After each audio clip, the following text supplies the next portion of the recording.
Greetings and salutations. Welcome back to the podcast. Today, we have the pleasure of being joined by Victoria Carter-Cortez. She currently works as a consultant for PwC in France, and she specializes in the space sector. We covered a broad range of topics with her, from her educational background in physics to the space industry at large. We hope you enjoy the conversation as much as we did. Okay. Victoria, thank you very much for being with us today. Thank you very much. It's a pleasure to join you.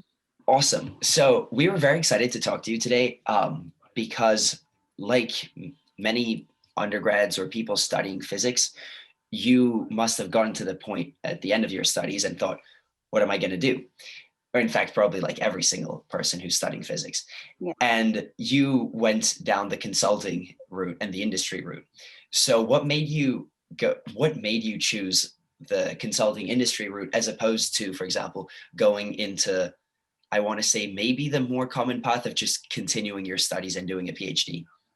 Right. No, thank you for your question. I mean, this is a very common thing. I found when I was finishing my bachelor's, then my master's, that most of us seem to be on this one trajectory, I think, almost onto further study or maybe into certain domains of work. What changed things for me a little bit was in the last year of my bachelor's, I did a project I did a bachelor's in physics. And so for those who didn't catch that. And I did my project on space debris, high velocity impact mitigation. So space debris can cause a lot of high impacts, really destroying things in space. And so I was looking at the kind of shock physics aspect of all that. And when I was doing my studies, I realized that even if we came up with a great technical solution for the problem, there were many other factors that were coming into play. So I was doing a literature review, a standard literature review, and then things were popping up where you understand that, space is a common domain that belongs to many actors, countries, and so on. It's not just one individual deciding how things play out there. And so, then that kind of created an interest in understanding what other elements or actors or people were involved in decision making in space related aspects. And so there was an opportunity to participate in a space law training course for scientists and engineers held by the European Space Agency. And it's a 1 week thing over a summer. And I attended, and that completely started changing my view of things. And subsequent steps eventually led to consulting. That's pretty interesting that you managed to go do to spend a week doing space law, because from my understanding, even people who space law is very rare, even amongst people whose only focus is to do actual law.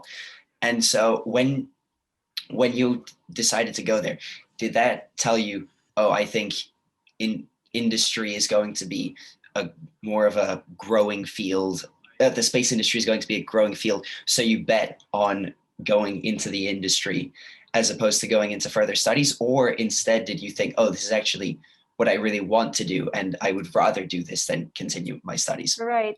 I mean, looking back, I can see it being a turning point for me. But in the moment, I wasn't fully aware. So I was very intrigued by it. It was a very formative experience. We got to talk about, different aspects of space law and how they, affect everything that is done, sort of the framework you even need to have a launch pad and things like this. And following that, I then decided to apply for a graduate trainee scheme that was actually not science related. So that was my first step kind of out of my master's, deciding, okay, what if I explore this a little bit more? I applied for ESA's Young Graduate Trainee Scheme, and I ended up being posted at their Washington, D.C. office, which is one of the few offices that's outside of Europe territory. And there they liaise with NASA, with NOAA, with other actors. We got to attend, committee meetings. in the capital where, you know, the big decisions about space missions in the US were being made, and understanding how Europe could be a part in play its part in that. And so that is when I started moving more towards the bigger picture of things. You know, how and why do we decide to fund certain space missions and not others? How does this all work? Who is involved? Who are the stakeholders? More than, because before I used to just think of space missions as science missions, you know? Yeah. And when you entered this field or made this transition to space law and space policy and eventually space consulting, did you find yourself surrounded by people with similar backgrounds as scientists also wanting to make that career change?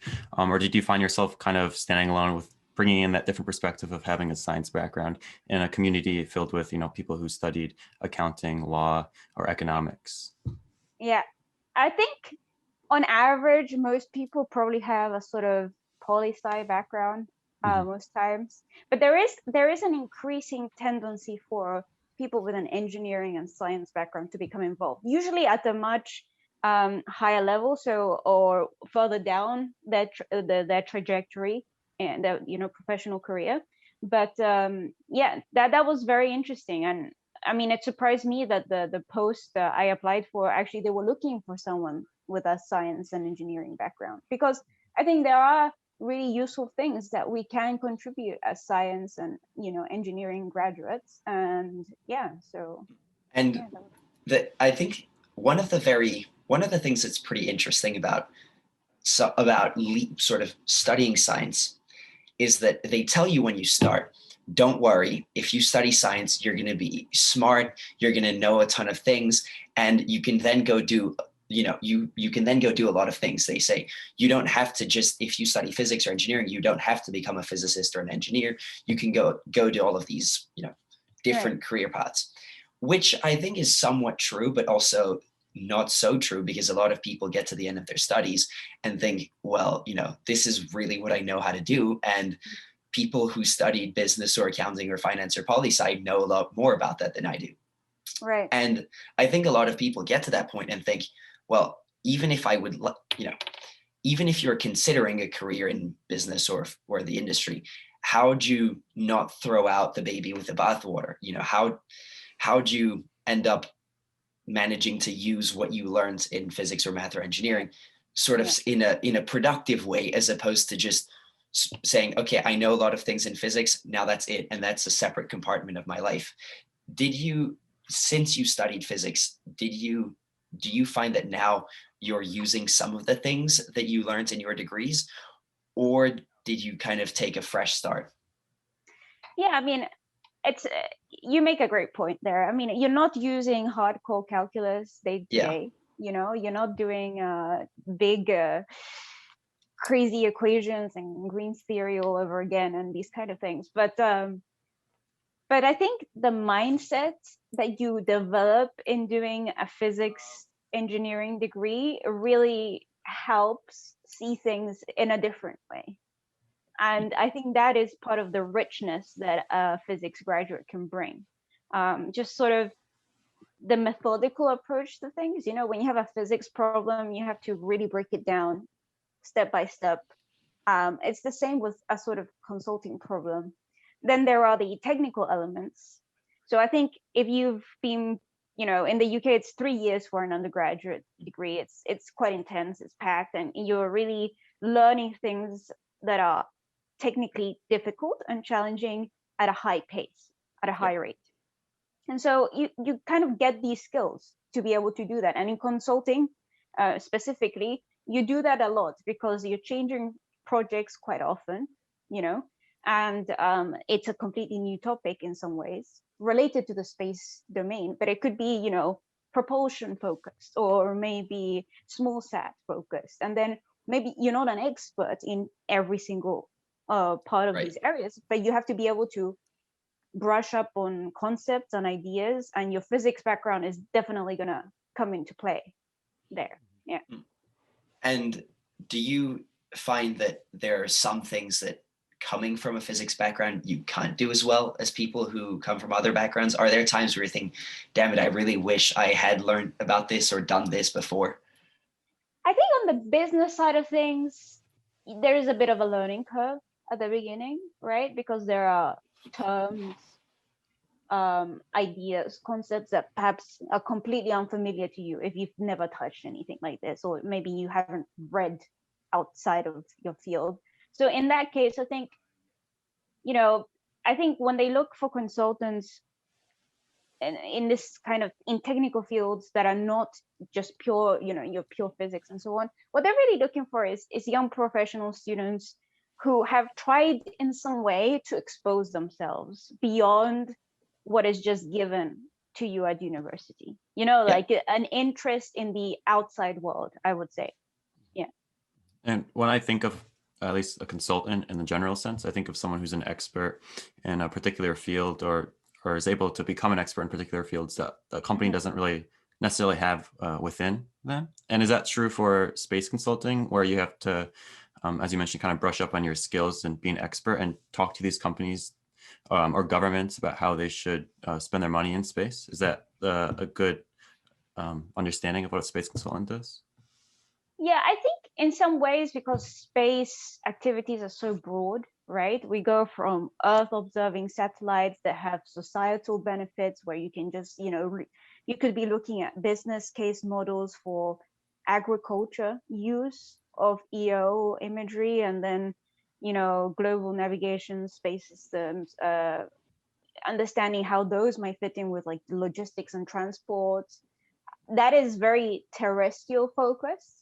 But then there are other elements of space. You can say like, oh, well, what about the, like mining on the moon? What could that look like? And understanding that. So I think it would be very hard to be an expert in everything, but this is why you also work in teams in consulting. And also, I think consulting is something that you mature with time. The more exposure you get to a variety of projects, you tend to then begin to build a sort of niche area that you might have a stronger focus on, and your colleagues might have a stronger focus in other areas, and so you complement each other.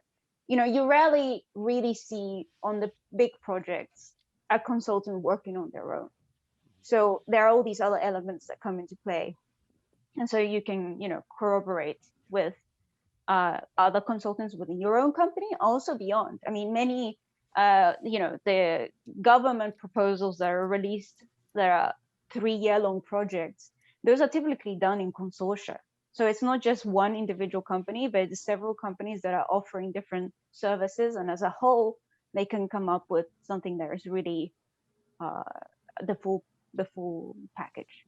If that makes sense. And when people usually think of the space or the global space economy or the space sector, I think at least my mind first goes to perhaps rocket launches or satellites. And is that primarily what you're looking at, or what you would define as the space sector? Or are there different levels and different areas within that broader umbrella? Yeah, so at work, we kind of define them by domains. That's how we try to classify them. So you have Earth observation, GNSS is another domain, telecommunications and so on, and space exploration would be a separate field. Launches would be another. So those would be roughly the kind of 5-ish different domains of activity that you would see in the space sector, and then you work within each of those to understand what is happening, what the market trends are. So yeah, launches, I think launches are one of those that sticks a lot in people's minds because it's very visual, like you see the rocket on the launch pad, and it's something that makes the news, and it's something people immediately associate with the space sector. But the satellite that's already orbiting and is providing signals for TV. Everyone's on their phone nowadays, but they're not realizing that it's a satellite that's telling them their locations. Exactly. And so has the space sector always been an interest of PwC, who you work for now, and other consulting like companies, or is that something recent with the kind of the privatization of space over the past few decades? Right. So in the case of PwC, I believe they've been doing it for more than a couple of years now. Like it's been a team that's been maybe 5-ish years or so. I understand. But globally speaking, I see that there is an emergence of quite a few like smaller boutique type firms that are Mhm. focusing on niche aspects of space. And I think this is in response to more governments being engaged in the space sector. Mhm. And then when you see that, then they need to procure services for consulting sometimes to understand, what the landscape in their country is like and how they should, shape their space program or other aspects like this. Yeah. And now that SpaceX is doing its thing and it's in the news, I feel every couple of months, has that made a big difference in what your job looks like and what the space how the space sector is moving, or is it just really the continuation of a trend?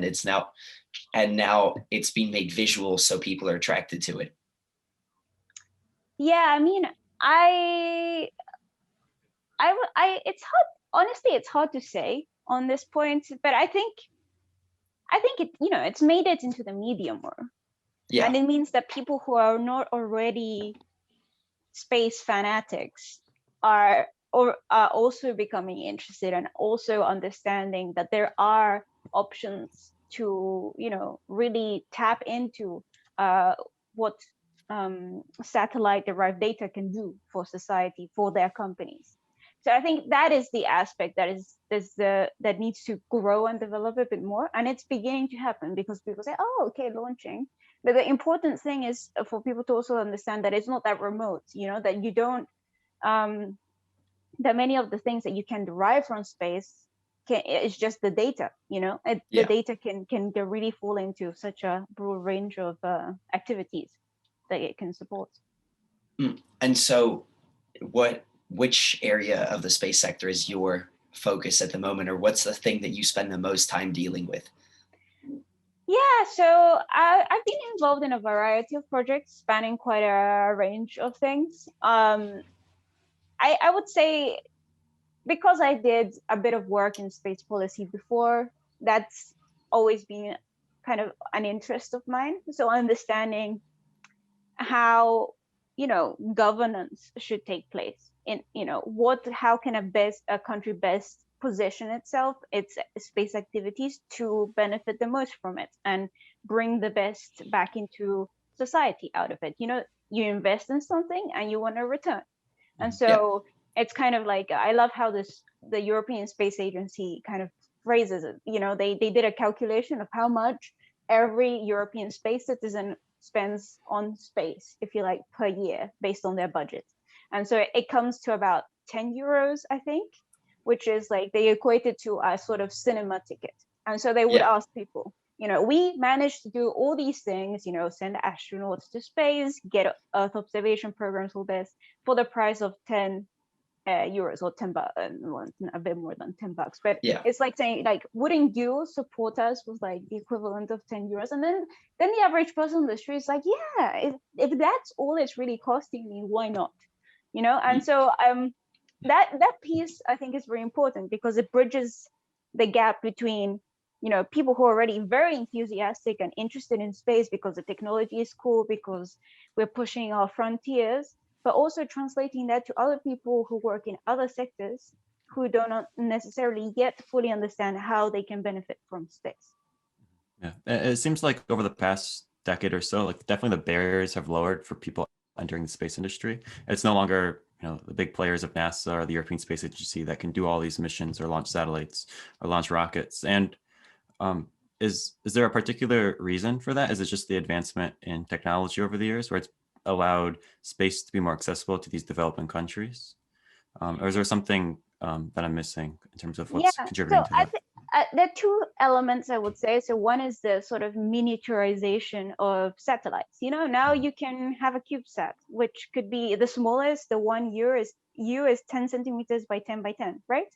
And that is evolving. So at the beginning, you just send them out into space. You usually launch them around, leave them at Leo or so as an orbit. But now, people are looking at propulsion for these, like attitude control, communication, and there's a whole range of things that you're beginning to do with these smaller things, and that reduces the cost a lot. The launch cost, the manufacturing, and so on. And so this is becoming becoming more accessible with time. I think I wouldn't say like we're completely independent of government funding at this point, because like when you look into the details, there is a lot of that really in the background, like as the backbone, I would say. Like there's a lot of funding that's supporting that, but we're making good progress forward, and I think it's going to be an exciting time. Yeah. And so for if you were to consult a leader or tell them how to spend their money, if they're interested in entering the space field, like where would you tell them to, invest all your money in launching small satellites, or would you say something else? Yeah, so that's a huge question. And it's a very interesting question. But the first thing I would say is like, okay, let's have a meeting. Let's understand so what we do as consultants is we understand the client's needs. So we say, what are your requirements? What is the context that you're in? Like, what are your aims and your goals? Like so because you don't want the space activity to be completely isolated from any other industrial activity that's already organically occurring in the country. No, you can take examples like, Panama as a country. Like I'm picking a random country. The Canal of Panama, is critically situated between North and South America. And so it's like a key passageway for import export. And so, if you were talking to them, you'd want to, okay, so trading, maritime aspects are very important for you. Have you heard about the applications related to ship tracking that are space-based? So there's a thing called so you can detect this to understand, illegal fishing habits, for example. It's used in different parts of the world, and more so like northern hemisphere, like the poles and so on. But there are different applications of these things, and so really understanding the country's context. If you're looking at countries in the African continent, then food security is huge. So Earth observation might help there, with agriculture and understanding that too, and so forth. So yeah. And those solutions never seem to practically not involve people. So if you're doing it for telecom, to track something, to look at weather patterns for science, you don't really need someone to go up in space. But yet, human presence in space seems to be at least a huge focus of the space industry, at least in the news. Do you think that that people in space are going to become a bigger part of the space industry, or do you think it'll fade away and hit zero at some point? Hit zero. I think that's. I mean, I don't know. I don't think that's likely. Because this, I think everyone attaches a big deal of importance. I mean, historically speaking, the US going to the moon, that was a very important political step as well as technological. So there are other broader reasons why human spaceflight happens.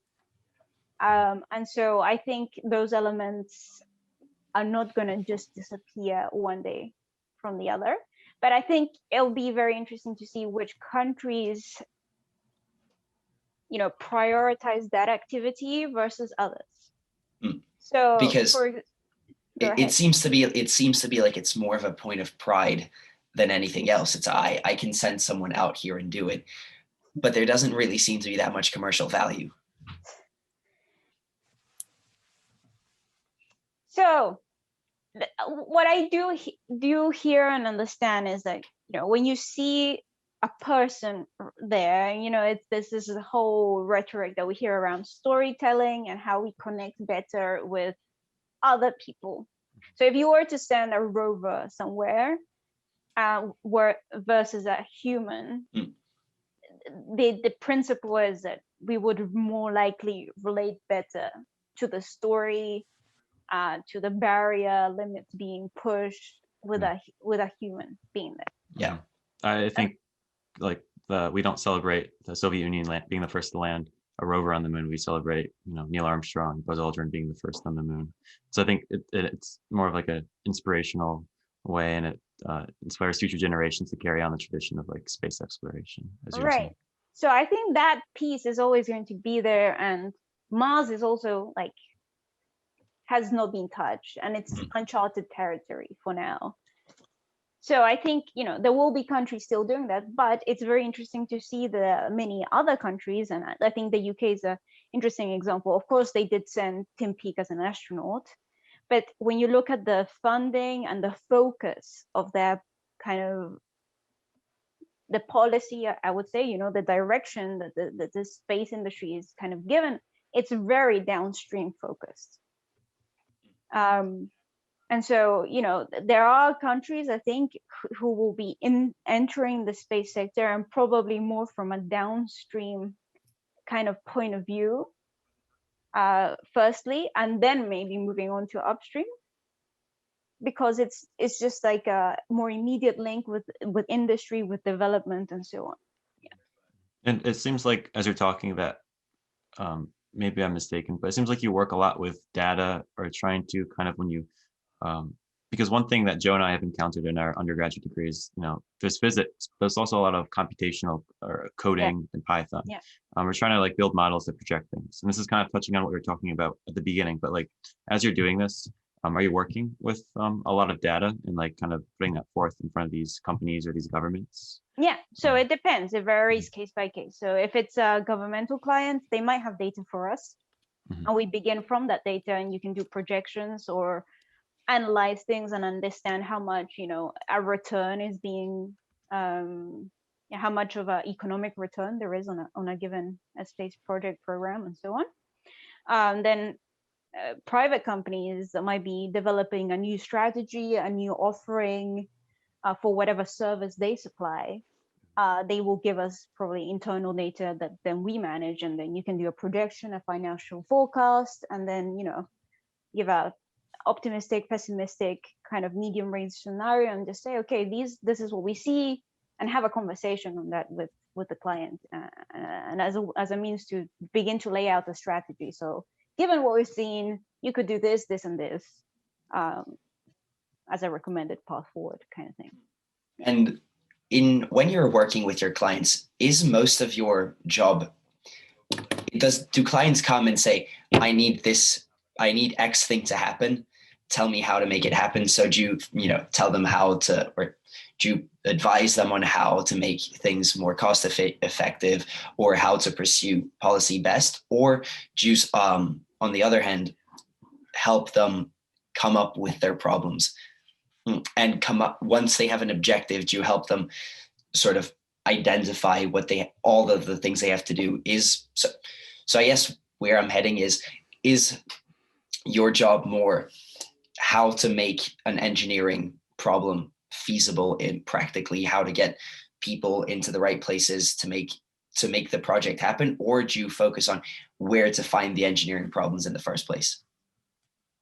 I think I understand where you're coming from. So it can be, honestly, it really varies, because different customers have different requirements. A governmental, you know, customer will not be necessarily the same as a private customer. A startup is not necessarily going to be the same as a large integrator, because by virtue of the size and complexity, and also depending on what domain of space they're working on, you know.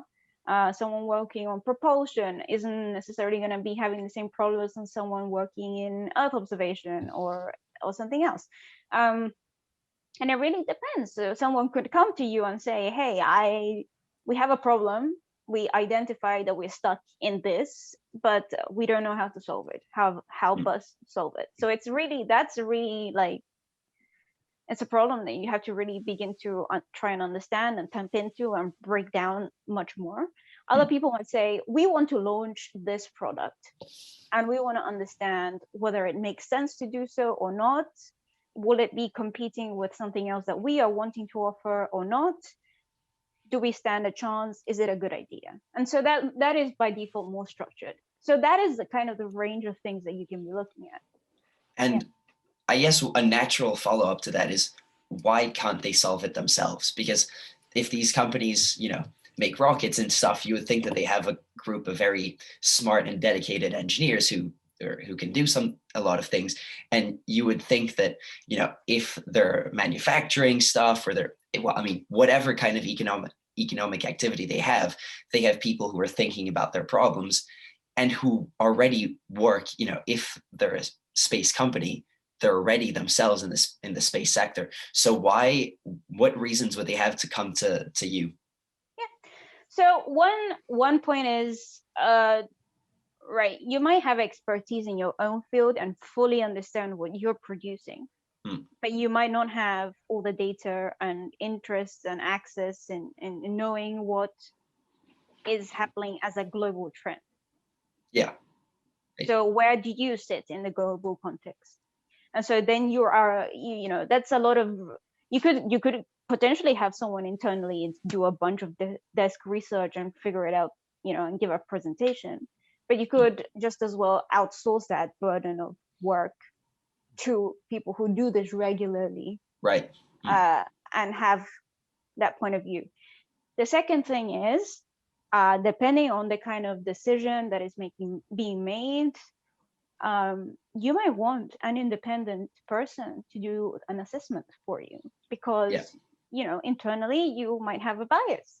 You might think that this new offering that you're coming up with is the best idea ever, but you might want to, you know, really corroborate that.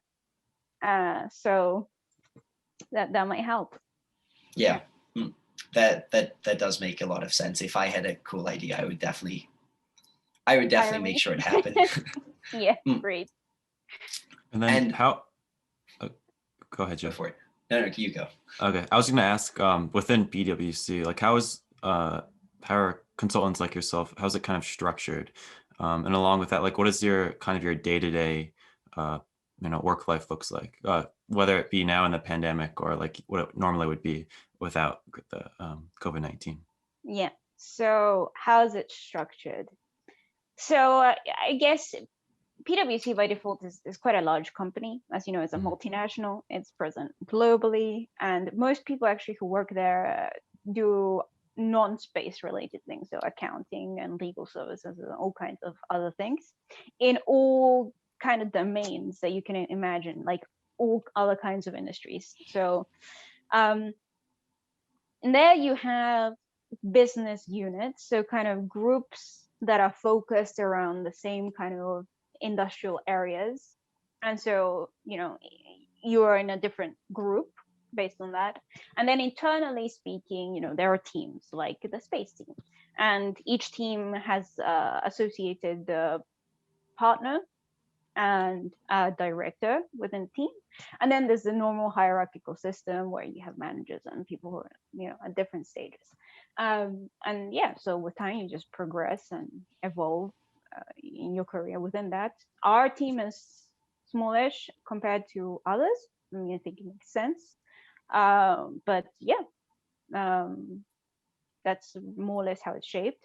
Then day to day, I mean, it's normal kind of hours ish, give or take. Depends on the project, depends on the deadline. But yeah, a lot of calls are involved, because sometimes we're trying to discuss, you know, either with clients or other people that we will be working with, trying to understand whether a potential collaboration might be a thing or not be a thing. So there are two elements, I think, day to day. You're either working on projects or you're related to something more business development like. So understanding where, you know, a potential client might be a good fit for what we do, and moving that forward or not, and also continuing the work that we do day to day with the actual clients. My experience has pretty much fully been COVID world like. In the non-COVID world, that would involve a lot more moving around. So you would actually go on site to see the clients, to present to them. But now, I mean, we can still do that kind of from the comfort of home. There we go. Yeah. And so I assume that the value of hiring consultants is that they presumably, if they're good, understand the space industry at large and have a good understanding of the bigger picture of things. And so how do you as someone who has that understanding, go about making sure that you keep up to date with everything? Are you just reading lots of government policy memos and reading lots of balance sheets to find out what people are doing? Are you reading the news a lot? Like, how does someone whose job, I want to say, is to have a global picture of things, go about making sure that they have a global picture and are not omitting huge parts of an industry by accident? By accident, that sounds great. Yeah, no, that's a great question, actually. So there are a number of things. One is, of course, I think baseline is the space news, if like, you know, the news in the space sector, that, you know, things that are happening day by day, the stuff that even people who are super enthusiastic and have nothing to do with the space sector still follow and know. You know, that's kind of basics, I would say. But then, of course, there are more economics related aspects. So understanding what is happening there is good. But then again, there are policy aspects. So that's what I like about consulting. And regardless, you know, like, I think it's something useful for young professionals who are interested in the sector to be aware of, regardless of whether they are in consulting or thinking of doing consulting or anything like this. I think having a sort of holistic view is something I would like to choose to do going forwards, for myself, even, you know. And so you know, when governments are forming agreements between each other, with space elements, you know, highlighted in between, being aware of those things, understanding what that means. So, for example, the European Space Agency just very recently has had a new director general appointed. Okay, and the incoming or the new director general used to previously basically be the head of Earth observation at the European Space Agency. So he used to lead those programs. And so, you know, kind of thinking through, what does this mean going forward? You know, there's been a big change in the US with a new incoming administration. That always kind of has a big effect on the global setting, I would say, because a lot of big space missions are done in cooperation and collaboration. And so, you know, that will have an effect. That will have an effect globally. And so understanding what that means, keeping up with the changes and elements is helpful, and it's important. Yeah. And so, given that you just talked about large projects, the US is planning a return to the moon in the hopefully not too distant future, because I think that would be really cool and I would like to see that happen. Does a big government decision like that to keep going with a very big mission, does that have a sort of trickle down effect on every other aspect of the space industry? So, you know, does the fact that the US is going back to the moon have an effect on all the telecoms people and all the data transfer people and all of the observation people? Or is it kind of its own standalone thing, and whichever partners they choose to go with will benefit, but that won't change very much for the rest? Okay, so there are two ways to answer this. So yeah, not everyone is going to feel an immediate effect. But when you look at even within government, you know, in the US, you know, there are people, you know, in the House, in the Senate, who are very aware about space issues, and others less so. Yeah. And so when you have this kind of push to go and do something as big as this, then other people that maybe weren't as informed, they're like, oh, what can my state then, I don't know, like, how can my state play a part in this? Like, how can we benefit from it? Like, do we have people working on space stuff? And these are the questions that people start having. And I think that's why it's important. So, you know, maybe not everyone is going to be integral to getting to the moon, but I think it's going to boost general awareness about space, and that's always helpful to the space industry. And so maybe more people will be interested in investing in it. Maybe you'll have more local, you know, initiatives popping up, more university engagements, and then, you know, then you can have spin out technologies that divert into industry and so on. So I think that is the interesting part. And that can affect in the end, indirectly, like these other branches and domains of space that you were mentioning. And I noticed that PwC like put out a recent report in terms of estimating what like approximately the cost of the global space economy would be. And I think it was somewhere, I think a few companies did it, and it was around like $400 billion, something like that. And would you say that, this decision to go back to the moon and perhaps develop some type of lunar-based economy or even further to Mars, would you say like that's the next big trajectory or the next big direction that the space economy is headed, to make them say go from a $400 billion evaluation to like $1 trillion space-based economy? Or do you think that it's more of a the combination of all different aspects that people are interested in, not just going to the moon? Okay, so when those numbers are kind of calculated, there are a number of elements that go into it. So not just the upstream development of rockets and hardware and things like this, but also the downstream.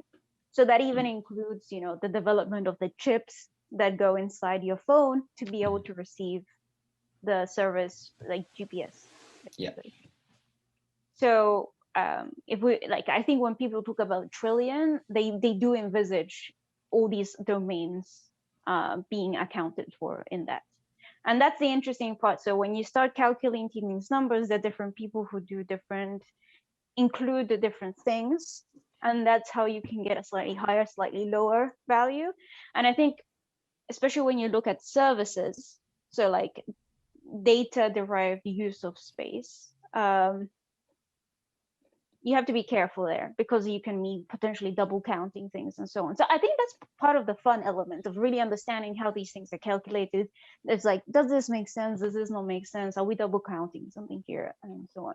But yeah, I mean, globally speaking, the whole envelope of like the space economy does include other elements, including EO, Genesis, telecoms, and so on. So I think it will take more than just going to the moon.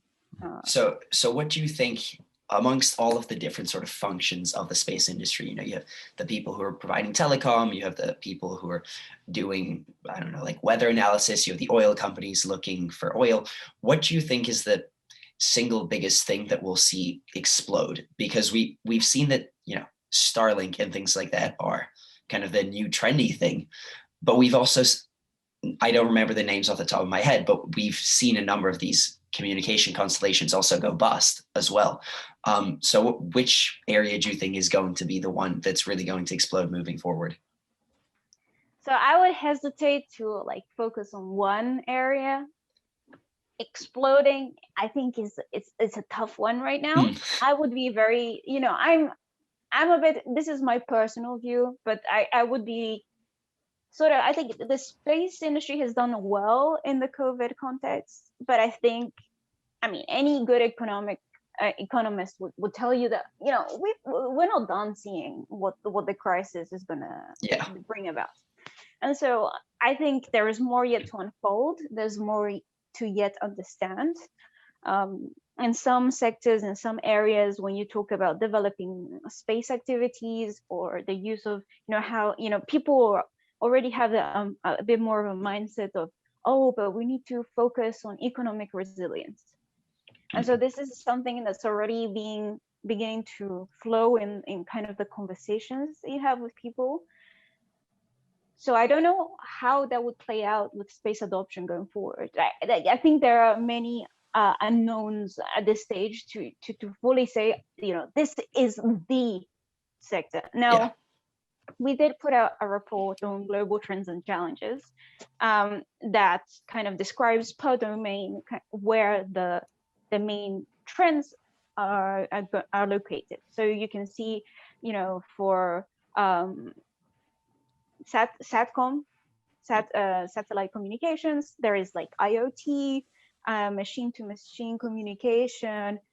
This kind of thing is sent to be a trend, or to be more responsible for the growth of this market. So there you go. These are some examples. Yeah, with COVID, one thing that springs to mind is obviously none of us have Zoom that goes fast enough.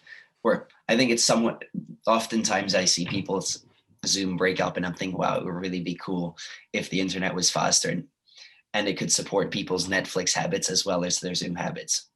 Yeah, that's true. And do you at all envision having, for example, a Martian economy in tandem with sort of an Earth-based economy? Is that ever something that you have clients who come to you and who think, it'd be, what I'm thinking of doing, building a base on Mars or getting an economy going there? Or is that something that's still completely in the realm of general science fiction and not yet in the human economy?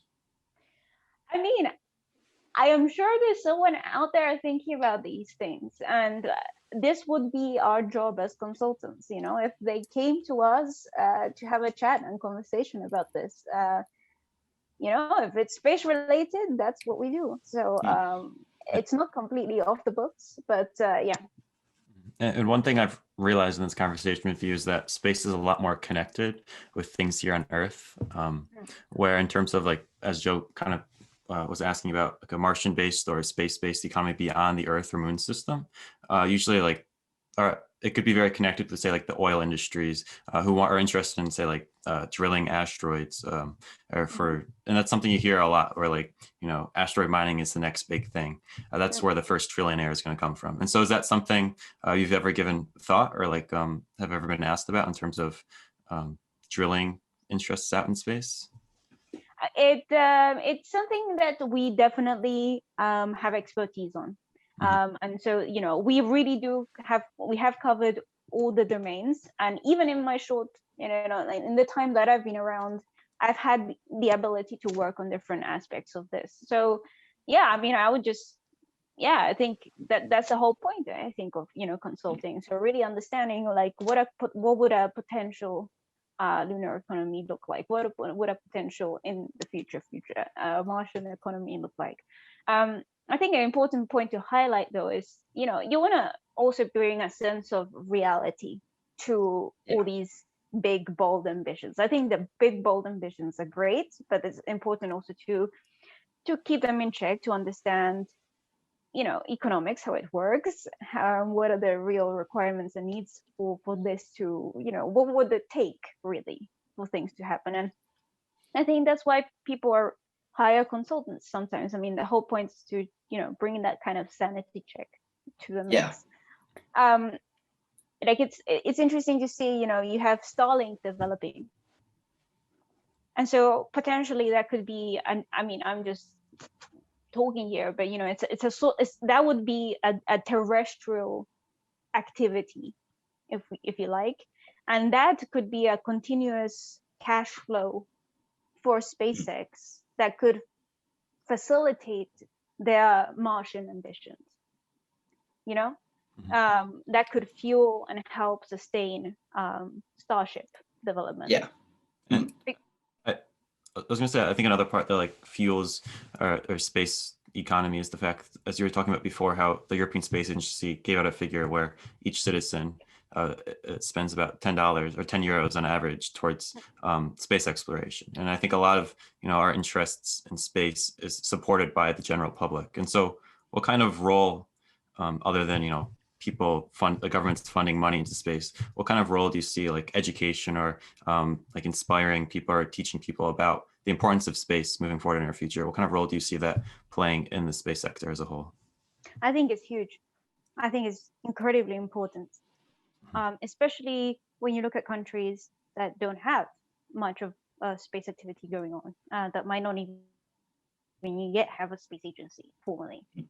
There are countries where aeronautical engineering is not a degree that you can take. Maybe physics exists, but it's very limited in the offering. And so I think it's very important that we communicate, what can space do? Like, okay, you have an electrical engineering, mechanical engineering, physics background, those can be applied to space too. You have a biology background, there's also astrobiology too. Like, and you're a lawyer and you've only ever thought about, okay, tax law, the kind of stuff that day to day is bread and butter for lawyers. There is also space law, and your country is represented at the United Nations in a committee that looks at outer space affairs. Did you know that? How does this work? And there are, university, I don't know, competitions related to debates on space law. Do you know about these? All you need to do is read up and get ready and form a team. And I think it's important to be a part of that conversation. And this is why I love what you guys are doing here. I think it's awesome because it means, let's sit down, let's have a chat, let's explore. And I think this is very important to do that, across the world globally. Yeah. And speaking of exploring, I think one of the cool things about space nowadays is that there are sort of space startup and there are billionaires who are doing these very sexy new space projects. SpaceX is kind of big now and it's hard to call it a startup, but there's quite a few private companies that have sort of redesigned the way that we're approaching space. There's Blue Origin, and there's a lot more, obviously. Do you think that that's just a normal process of having these new companies come in and take tech that used to be sort of very rare and only done by the government and turning it into a big industry? Or do you think they're going to sort of radically change the direction that the space industry is going? In the sense that they're going to tackle problems that didn't used to be thought of as being in the domain of space. So for example, I'm thinking of Blue Origin.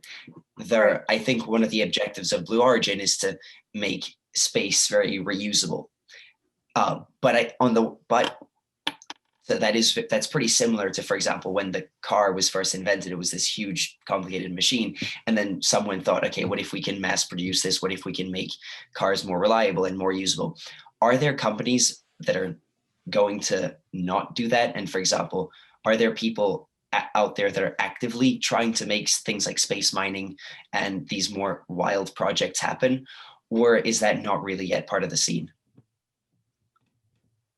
Yeah, there are a number of kind of companies interested in space resources. I don't know if you've heard of iSpace, for example. They're based out of Japan, but they now have offices in the US, and they're all about the moon, basically. Then there are other companies that have like lunar landers. I'm trying to remember the name. One of them is called the Peregrine lander. No, it escapes me right now. But yeah, there are companies that are interested in the moon. There is a university in the US that is very focused. The Colorado School of Mines has a huge program on space resources, and people that are very involved in sort of the research elements of that. So I think, yeah. Because, yeah, I was going to say that the vast majority of space companies now, even though they sound and look really cool, they're really just making space more accessible and easier. But it's very, very rare that you hear about companies actually doing work in fields that are completely new and completely different to what we used to do 20 or 30 years ago. Because, I think SpaceX is doing cool things, but it's pretty similar to what we used to be doing. And it's interesting to hear that there are people that are doing things that are working on making things happen that have never been done before, like space mining or like the green, whatever they were called, the people who do the moon rovers. That's interesting.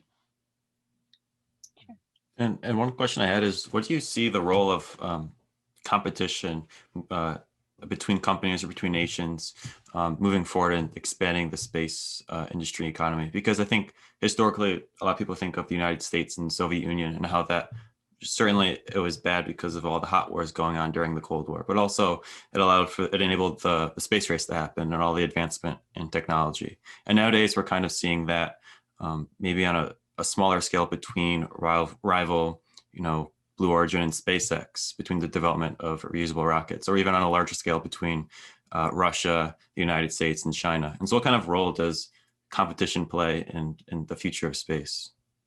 I think, okay, so I'll focus on, company versus company, commercial competition. I think that's healthy. It's a healthy sign. I think for me, it's a sign of this things becoming, I mean, more like other industries, you know, like it being really, it grounds it, if that makes sense. It kind of, it's like a seal of like, this is like this is true. Like if there is a lot of interest, then you're going to get more competition.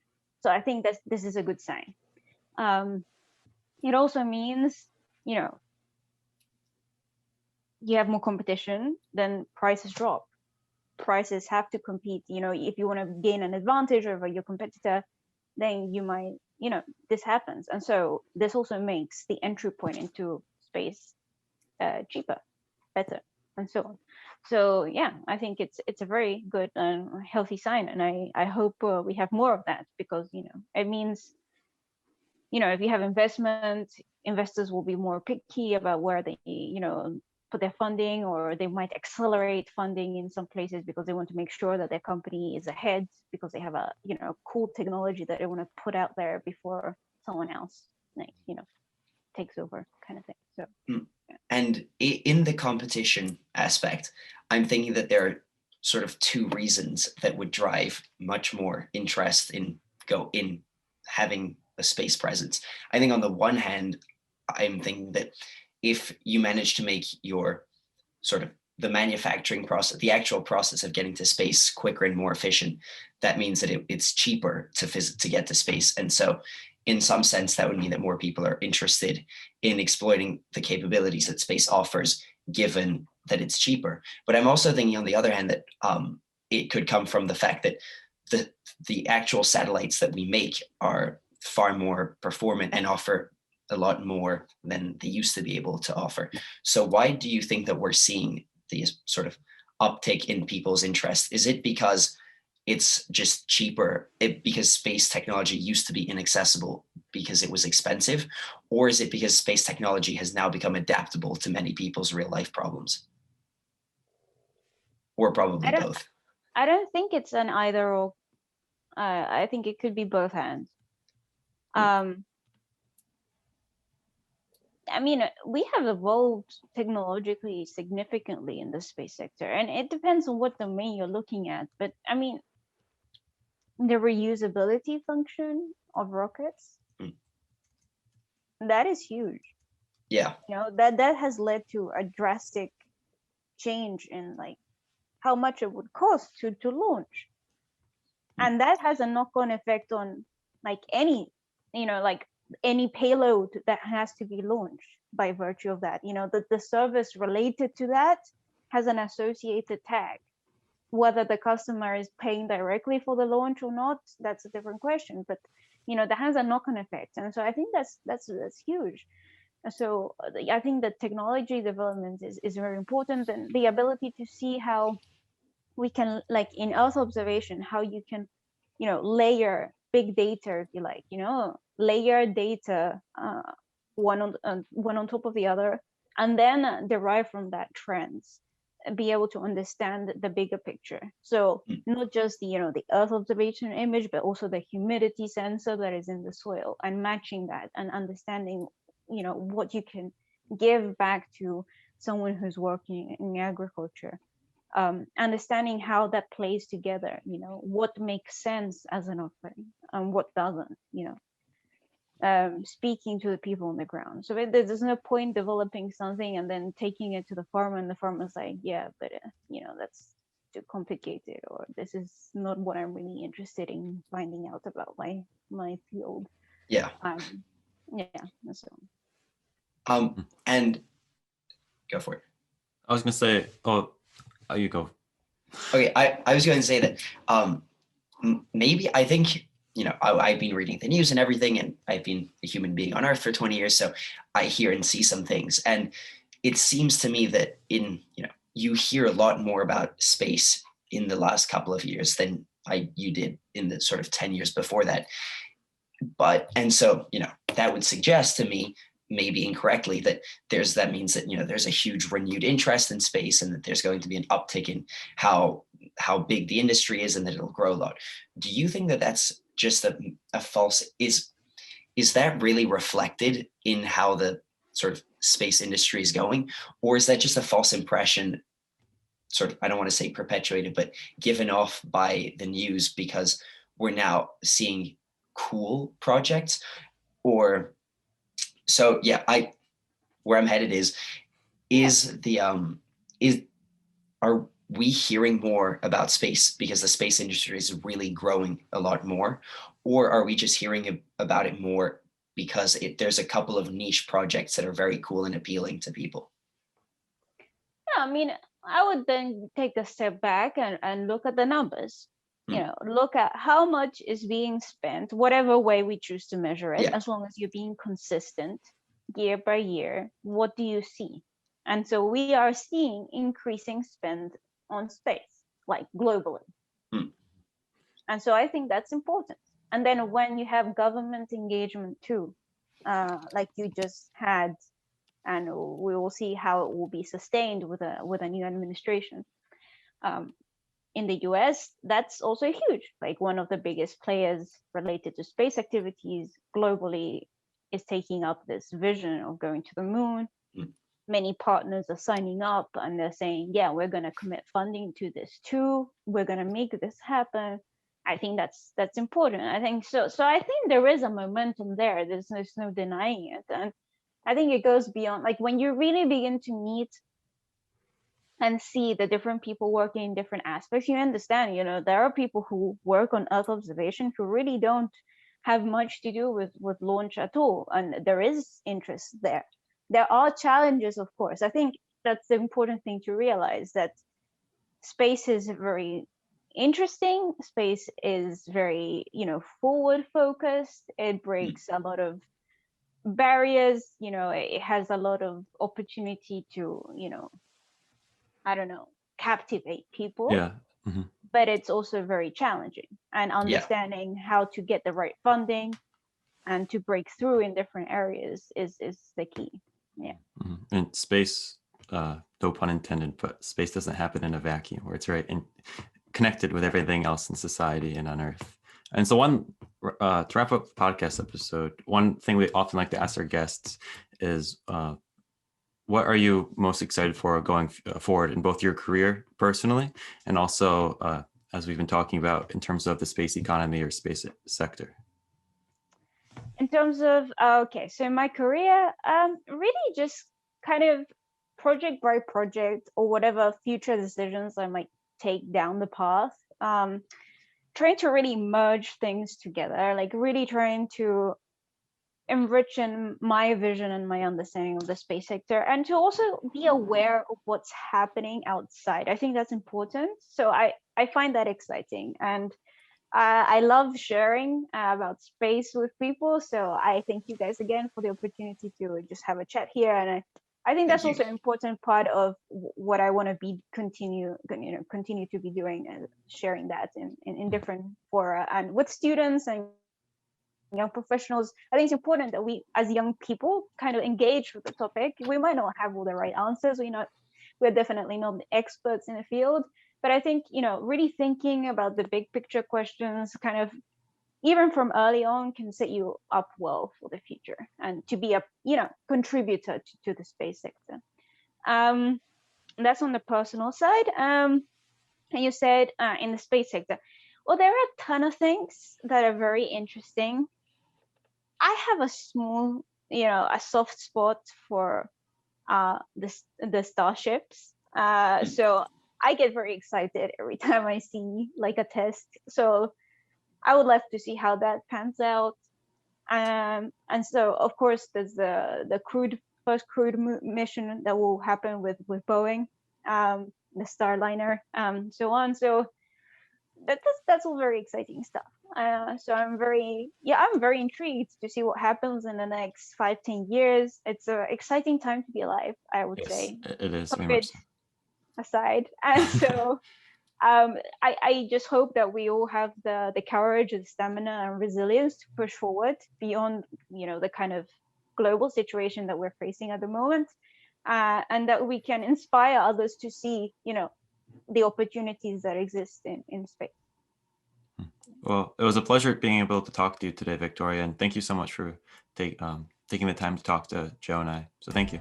Yeah, thank you. Hey everyone, thank you for listening to this podcast episode. This is Michael. This is Sam. This is Tommy. And this is Joe. If you're listening to this on YouTube, make sure to like, subscribe, and share with your friends. And if you're listening on Apple Podcasts or Spotify, make sure to leave a review. All of the show notes can be found either in the description below or on our website. Thank you again for listening, and we'll see you next week with more Everything Astronomy.